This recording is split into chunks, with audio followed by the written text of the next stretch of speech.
مساء الخير يا بنات، عاملين ايه؟ اخباركم ايه؟ كل سنه وانتم طيبين، رمضان كريم عليكم، ربنا يعود علينا الايام بخير. بصوا بقى، انا النهارده هعمل تفريزات للحمه.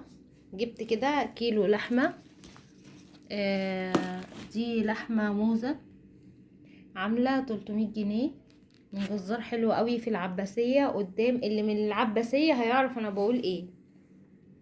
هتخشوا القبة الفدوية في الشارع اللي فيه مستشفى بتاعة دار الشفا. هو في اخر الشارع، اسمه جنة رضوان. ده لحمته جامدة جدا. تمام، اللي من العباسية عارفة بقول. جبت كده كيلو موزة اهو. ده كيلو انتركوت، قسمته على طبقين. دي ليا جبتها لوحدها عشان لو انا محتاجة للحمة دي. دي لحمة مفرومة حوالي 2 كيلو ونص. عملتهم كده انصاص 5 اكياس. اللحمه المفرومه عامله 2 كيلو ونص. جبت ربع ليا ب75 جنيه.